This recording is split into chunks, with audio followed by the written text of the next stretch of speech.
दो pan card, आजम खां और अब्दुल्ला को 7 साल की सजा। स्मृति ईरानी पर भड़के लोग, लखनऊ की आतंकी लेडी शाहीन पर एनआईए का बड़ा एक्शन। यूपी डायरी में आज देखिए 3 बड़ी खबरें। नमस्कार, मैं रजनीश यादव, आप देख रहे हैं लोकमत हिंदी।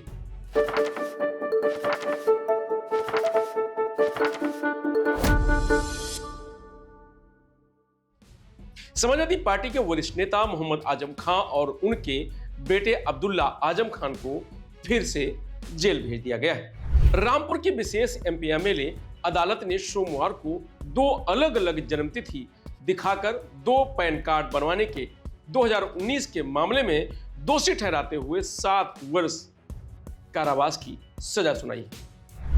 आजम खां को सजा सुनाए जाने पर स्मृति ईरानी से जुड़ा एक पुराना ट्वीट वायरल हो गया है और सोशल मीडिया पर लोग पूछने लगे हैं कि क्या स्मृति ईरानी के साथ भी ऐसा ही होगा। 2015 के एक ट्वीट में दावा किया गया था कि स्मृति ईरानी के पास 2 पैन कार्ड थे, लेकिन अब इस ट्वीट के वायरल होने के बाद लोगों ने रिप्लाई में लिखा है कि इन 2 पैन कार्ड में से एक डिलीट कर दिया गया है। स्मृति ईरानी को लेकर सोशल मीडिया पर क्या चल रहा है, इसको जानने से पहले यह भी जान लें कि आजम खान को लेकर क्या फैसला आया है।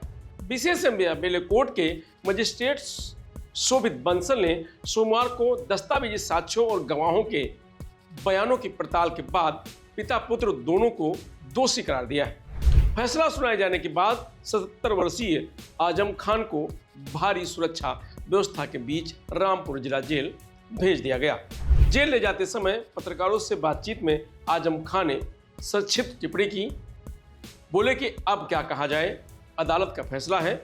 7 साल की सजा पर सवाल पूछे जाने पर उन्होंने कहा कि ठीक है, अगर मुझे दोषी माना है तो सजा भी दी। अभियोजन अधिकारी राकेश कुमार मौर्य की माने तो आजम खां को इस मामले में पहले से न्यायिक हिरासत में बिताए गए दिनों की अवधि सजा से घटा दी जाएगी। आजम खां इसी साल 23 सितंबर को सीतापुर जेल से 23 महीने बाद रिहा हुए थे। उससे पहले वे लगातार 23 महीने जेल में रहे थे। मामला 2019 का है। बीजेपी नेता आकाश सक्सेना की शिकायत पर सिविल लाइन थाने में मुकदमा दर्ज किया गया था। आरोप था कि अब्दुल्ला आजम ने एक पैन कार्ड में जन्मतिथि 1 जनवरी 1993 दिखाई तो उनकी हाई स्कूल और इंटर की मार्कशीट तथा स्टेट बैंक ऑफ इंडिया के खाते से मेल खाती थी, लेकिन दूसरा पैन कार्ड उन्होंने 30 सितंबर 1990 की जन्मतिथि दिखाकर बनवाया और इसे चुनावी हलफनामे सहित कई आधिकारिक दस्तावेजों में इस्तेमाल किया। अदालत ने माना कि यह दूसरा पैन कार्ड पिता आजम खां के साथ मिलीभगत से जाली तरीके से बनवाया गया था। आजम खां के खिलाफ कुल 84 आपराधिक मामले दर्ज हैं। इनमें जमीन हड़पने, भ्रष्टाचार, धमकी देने, बकरी चोरी और धोखाधड़ी जैसे आरोप शामिल हैं। यह चौथा मामला है जिसमें वह दोषी ठहराए जा चुके हैं। वह 4 मामलों में बरी हो चुके हैं और बाकी मामले विचाराधीन हैं। पैन कार्ड के मामले में आजम खां को सजा मिलने के बाद स्मृति ईरानी से जुड़ा पैन कार्ड का मामला सोशल मीडिया पर ट्रेंड करने लगा है। कपिल नाम के यूजर ने 2015 में आयकर विभाग की वेबसाइट का स्क्रीनशॉट साझा किया था, जिसमें स्मृति ईरानी पर 2 पैन कार्ड रखने का आरोप लगाया था। इस पोस्ट को अब रिपोस्ट करते हुए वरिष्ठ वकील प्रशांत भूषण ने आयकर विभाग से पूछा है कि आखिर उनके खिलाफ कोई कार्रवाई क्यों नहीं हुई। तो तन्मय नाम के एक यूजर ने लिखा है कि न्याय में दोहरे मापदंड। बता दें कि 2015 से ही यह बात सार्वजनिक हो रही थी कि अमेठी की पूर्व सांसद और मानव संसाधन विकास मंत्री स्मृति ईरानी के पास 2 सक्रिय पैन कार्ड थे। एक उनके पति के सरनेम ईरानी के तहत और दूसरा उनके पिता के सरनेम मेहरोत्रा के तहत। फिर भी कभी कोई कार्रवाई नहीं की गई। वहीं आजम खां और उनके बेटे अब्दुल्ला को एक ही अपराध 2 पैन कार्ड प्राप्त करने के लिए दोषी ठहराया गया है और 7 साल जेल की सजा सुनाई गई है। स्मृति ईरानी के साथ विशेष व्यवहार क्यों? हालांकि पोस्ट के बाद कुछ सोशल मीडिया यूजरों ने लिखा है कि इन 2 पैन में से एक को डिलीट कर दिया गया है और यह अब निष्क्रिय है। यूजरों ने इसके स्क्रीनशॉट भी साझा किए। तो वहीं दिल्ली ब्लास्ट के बाद लेडी टेररिस्ट डॉक्टर शाहीन के मददगारों की जांच में सुरक्षा एजेंसियां जुट गई हैं। कानपुर में एटीएस और एनआईए की टीमों ने 12 से अधिक जगहों पर छापेमारी की है। इस दौरान हितकारी नगर से हरियाणा नंबर की एक कार भी बरामद की गई। इसके अलावा एटीएस ने प्रयागराज, प्रतापगढ़, फतेहपुर, बांदा, हमीरपुर, चित्रकूट और महोबा के जिला अल्पसंख्यक कल्याण अधिकारी को लेटर लिखकर सभी मदरसों से विस्तृत जानकारी मांगी। कानपुर मेडिकल कॉलेज छोड़कर बिना बताए गायब होने वाले 7 डॉक्टरों से भी पूछताछ की गई। डॉक्टरों ने मेडिकल कॉलेज छोड़ने का कारण कम सैलरी और ज्यादा खर्च बताया। वहीं शाहीन के भाई के ससुराल वालों से भी एजेंसियों ने पूछताछ की है। यह भी खुलासा हुआ है कि लखनऊ की इंटीग्रेटेड यूनिवर्सिटी में डॉक्टर परवेज को नौकरी शाहीन के रेफरेंस के जरिए मिली थी।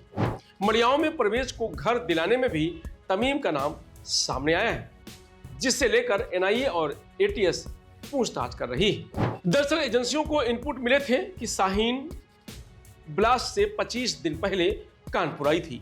शाहीन के साथ कितने डॉक्टरों ने कानपुर मेडिकल कॉलेज में ज्वाइन किया था, उनमें से कौन कौन उससे करीबी संबंध रखते थे, किसका उसके घर आना जाना था, इससे जुड़ा पूरा डेटा खंगाला जा रहा है।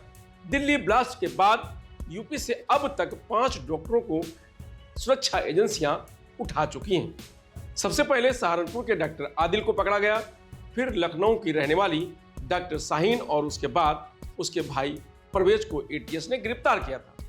इसके बाद कानपुर हृदय रोग संस्थान के डॉक्टर आरिफ को भी हिरासत में लिया गया। हापुड़ के प्राइवेट जीएस मेडिकल कॉलेज के डॉक्टर फारूक को एजेंसियों ने उठाया था। हालांकि पूछताछ के बाद उन्हें छोड़ दिया गया। लखनऊ में दिल्ली आतंकी हमले की जांच नए मोड़ पर आ गई है। जांच एजेंसियों को अब ऐसे संकेत मिले हैं जिसका नाता इंटीग्रेटेड यूनिवर्सिटी नौकरी और तमीम नाम से जुड़ी साख से दिखता है।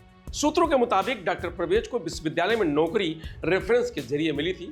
उसे लखनऊ में मकान भी खरीदवाया था। शाहीन और तमीम के नाम पर कुछ नियुक्तियां दर्ज मिली हैं।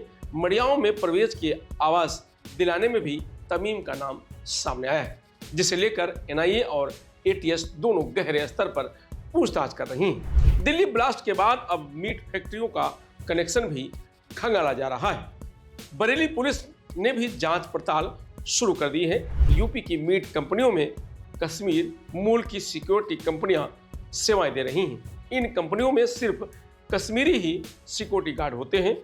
केंद्रीय सुरक्षा एजेंसियों को आयकर विभाग से भेजी रिपोर्ट में खुलासा हुआ है कि निजी सिक्योरिटी एजेंसियों के जरिए इस्लामिक कट्टरपंथी संगठनों को फंडिंग की जा रही है। मीट कंपनियों में एम्प्लॉय कश्मीरी ट्रांसलेटर्स की लोकेशन पाकिस्तान में मिली है।